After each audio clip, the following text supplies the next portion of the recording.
Hello అండి, తీరు foodies. ఈరోజు సొరకాయ అప్లై ఎలా చేసుకోవాలో చూద్దామండి. నేను చిన్న సైజు సొరకాయ తీసుకొని ఈ విధంగా చెక్కు తీసుకొని తురుముకున్నానండి. ఒక ఉల్లిపాయ తీసుకున్నాను పెద్ద సైజు, పచ్చిమిరపకాయలు 4 తీసుకున్నాను, అల్లం ఒక చిన్న సైజు తురుముకోవటం కానీ కట్ చేసుకోవటం కానీ చేసుకోవాలి. కరివేపాకు, బియ్యపిండి కప్పు, పచ్చెనపప్పు ఓ పిరికెడు. ఒక గిన్నెలోకి సొరకాయ తురుము తీసుకుంటున్నాను.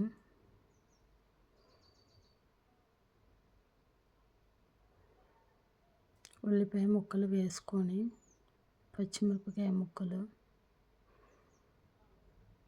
అల్లం ముక్కలు, కరివేపాకు తగినంత,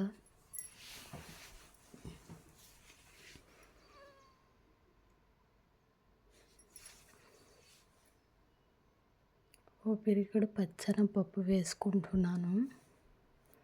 జీలకర్ర 2 స్పూన్స్ వేసుకుంటున్నాను. చాలా బాగుంటాయండి. పిల్లల కాడి నుంచి పెద్దల కాడి నుంచి అందరూ ఇష్టంగా తినే సొరకాయ అప్పలు మీరు కూడా ట్రై చేయండి.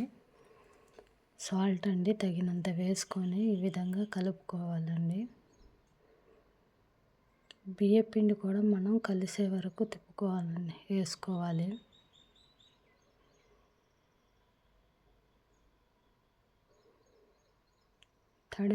తడి వచ్చే కొద్దిగా బియ్యపిండి కలుపుకోవాలండి.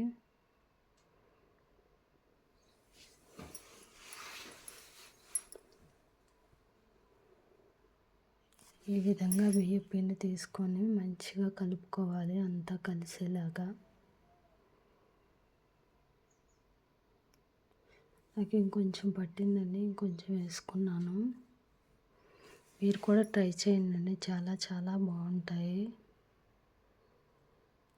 ఒకటి ఆయిల్ ప్యాకెట్ కానీ ఏమైనా తీసుకొని మంచిగా చేసుకున్నామండి నీట్గా. నేను గ్యాస్ వెలిగించుకొని కళాయి పెట్టుకొని ఆయిల్ పోసుకుంటున్నానండి.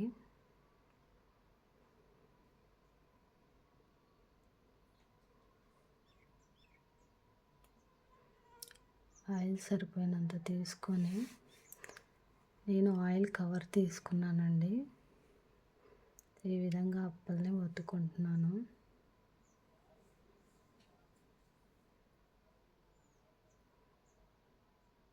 ఒక్కసారి తిన్నారంటే అసలు వదిలిపెట్టరండి, మళ్ళీ తినాలనిపిస్తుంది.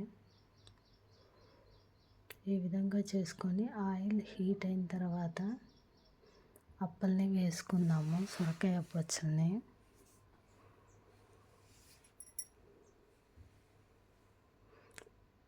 లో ఫ్లేమ్లో గోల్డెన్ బ్రౌన్ కలర్ వచ్చే వరకు వేయించుకోవాలండి.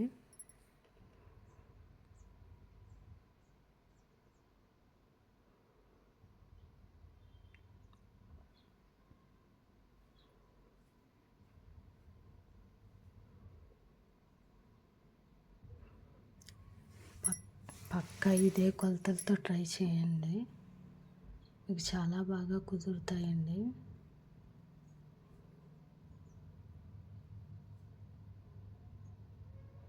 మా ఇంట్లో అందరూ చాలా ఇష్టంగా తింటారండి, తినని వాళ్ళంటూ ఉండరు. చాలా బాగుంటాయండి. మీరు కూడా ట్రై చేసి మీకు ఎలా వచ్చిందో కామెంట్ చేయండి. బాగా వచ్చాయి కదండి. మీరు కూడా ట్రై చేయండి. నాకైతే comment, like and share, subscribe చేయండి.